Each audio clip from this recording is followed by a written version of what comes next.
15வது புதுச்சேரி சட்டப்பேரவையின் 6வது கூட்டத்தொடர் பிப்ரவரி 12 தொடங்கும் என சபாநாயகர் செல்வம் அறிவித்துள்ளார். இதுகுறித்து பேசிய அவர், சட்டப்பேரவை தேர்தல் விரைவில் நடைபெறவிருக்கும் நிலையில் கூட்டத்தொடரில் இடைக்கால பட்ஜெட் தாக்கல் செய்யப்படும் என தெரிவித்தார். நடப்பு நிதியாண்டிற்கான கூடுதல் செலவினங்களுக்கு அனுமதி கோரும் துணை மானிய கோரிக்கைகளும் இந்த கூட்டத்தில் சமர்ப்பிக்கப்படும் என்றும், புதுச்சேரியில் 657 கோடி ரூபாய் மதிப்பீட்டில் புதிய சட்டமன்ற கட்டிடம் கட்டுவதற்கு மத்திய அரசு அனுமதி வழங்கியுள்ளதாகவும் கூறினார்.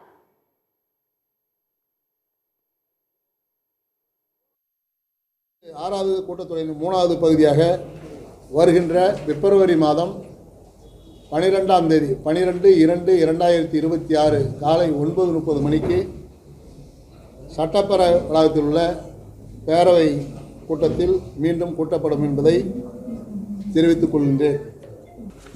ஆகவே வருகின்ற 12/2/2026 வியாழக்கிழமை காலை 9:30 மணிக்கு சட்டப்பேரவை வளாகத்தில் உள்ள சட்டப்பேரவையில் வருகின்ற நிதியாண்டிற்கான முன்வரைவு மானிய கோரிக்கை கூட்டப்படுகிறது.